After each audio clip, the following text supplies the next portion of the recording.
Nous pensons que ce sont les résultats qui doivent changer, mais c'est en fait le processus qui se cache derrière les résultats. Par exemple, si vous avez une chambre en désordre, disons que votre chambre est en désordre, et que vous vous fixez comme objectif de nettoyer cette pièce, vous pouvez vous motiver et le faire pendant 2 ou 3 heures, puis vous vous retournez et vous avez une chambre propre pour le moment. Mais si vous ne changez pas les habitudes désordonnées qui ont conduit à une chambre sale en premier lieu, vous vous retournez 2 semaines plus tard et vous avez à nouveau une chambre désordonnée. En fait, vous n'avez pas besoin d'une chambre propre, vous avez besoin de meilleures habitudes de nettoyage, et ensuite votre chambre sera toujours propre. Vous n'avez pas besoin de perdre du poids, vous avez besoin de meilleures habitudes alimentaires, et votre poids sera toujours à peu près là où vous voulez qu'il soit.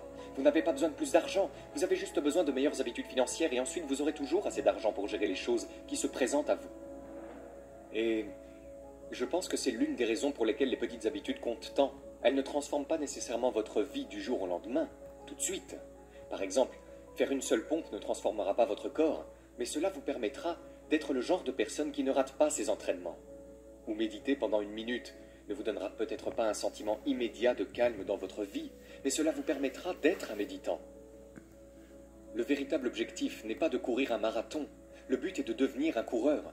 Le but n'est pas d'écrire un livre, le but est de devenir un écrivain. Parce qu'une fois que vous avez adopté cette identité, vous ne cherchez même plus à changer de comportement. Vous agissez simplement en alignement avec le type de personne que vous voyez déjà être. C'est un peu comme le vrai changement de comportement est vraiment un changement d'identité. Parce qu'une fois que vous avez changé cette histoire interne, il est beaucoup plus facile de s'affirmer chaque jour. Vous n'êtes même pas vraiment motivé à le faire. Vous vous dites, c'est ce que je suis maintenant.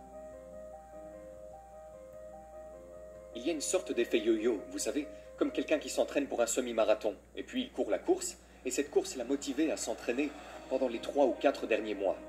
Et puis, la course se termine, et il arrête, et prend une semaine de repos, puis une semaine se transforme en 2 semaines, puis 2 mois, et ainsi de suite. Et puis il se retourne 4 mois plus tard en disant « Mec, ça fait des mois que je n'ai pas couru, je dois m'inscrire à une nouvelle course ou quelque chose comme ça. » Parce que si tout tourne autour de l'objectif, dès que l'objectif est atteint, vous n'avez plus cette motivation.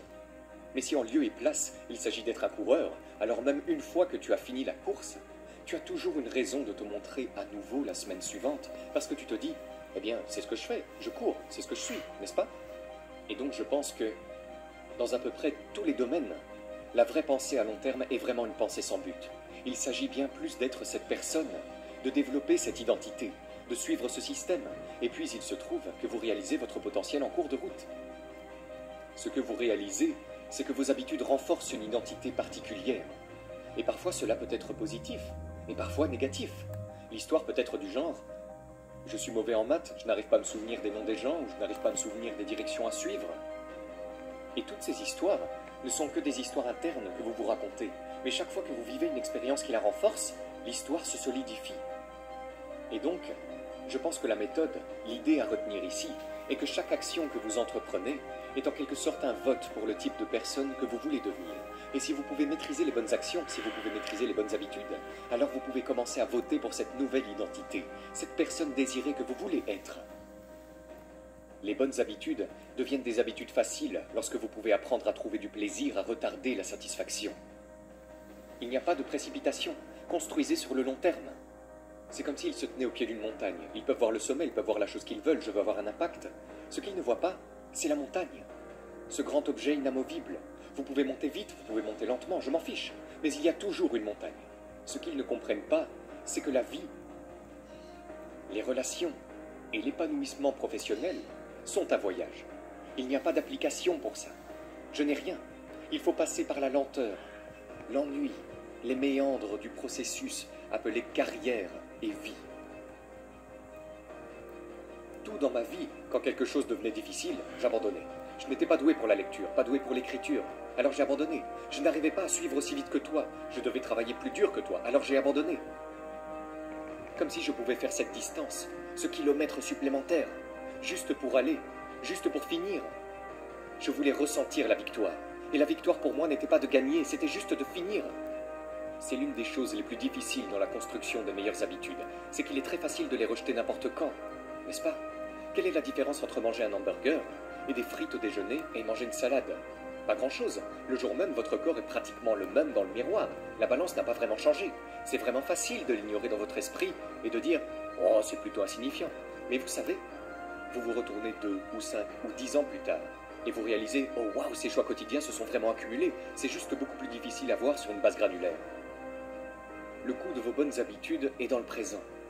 Et le coût de vos mauvaises habitudes est dans le futur. Et le fait que nous donnions la priorité au présent plutôt qu'à l'avenir finit par rendre beaucoup de changements d'habitudes difficiles pour cette raison.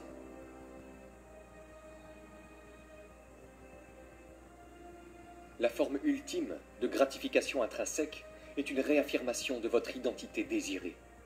Donc, si votre identité souhaitée est « Je suis le type de personne qui ne manque pas les entraînements » ou « Je suis un athlète », chaque fois que vous faites un squat, vous pouvez littéralement être au milieu de l'entraînement et vous êtes déjà gratifié parce que vous agissez en alignement avec le type de personne que vous voulez être. C'est comme « Oh, je viens de faire ce mouvement, je n'ai pas manqué cette séance d'entraînement, ça fait du bien ». Maintenant, je pense qu'il faut un peu de temps pour arriver à ce point où ça vous ressemble vraiment. Vous savez, vous pouvez imaginer que quelqu'un va à la salle de sport la première semaine ou le premier mois. Il ne s'identifie pas encore tout à fait de cette façon parce qu'il n'y a pas passé assez de temps. Steven Pressfield, je crois que c'est dans The War of Art, il y a un passage où il parle d'un loup et comment le loup développe un territoire, n'est-ce pas? Mais la seule façon de développer un territoire, c'est d'être là, de marcher sur le terrain tous les jours. Et alors, tu peux commencer à sentir que c'est à moi, c'est ma maison. Et il parle des écrivains qui font cela en arrangeant la chaise, l'ordinateur et le bureau de leur territoire. Et cela devient leur terrain. Et je pense que c'est vrai pour la plupart des habitudes aussi. C'est comme lorsque vous entrez dans un gymnase pour la première fois. Vous vous sentez très incertain. Ce n'est pas votre territoire. Vous n'avez pas l'impression que c'est votre terrain. Mais une fois que tu y retournes pendant une semaine, un mois ou un an, à un moment donné, tu franchis ce seuil invisible où tu commences à te dire « Oui, c'est pour moi » ou « J'ai ma place ici ». Et je pense qu'une fois que vous avez franchi ce stade, il devient plus probable que vous puissiez obtenir ce genre de réaffirmation de votre identité et commencer à vous sentir instantanément gratifié. Mais il y a d'autres choses que vous pouvez faire à court terme pour vous sentir plus gratifié pendant que vous travaillez sur ces habitudes. Voici donc une petite tactique. Disons que vous essayez de faire de l'exercice ou de prendre l'habitude de méditer ou autre. Et à chaque fois que vous méditez pendant 5 minutes,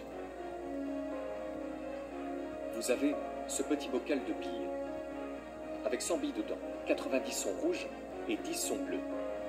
Et après chaque exemple de votre habitude, vous vous approchez et vous sortez une bille du bocal.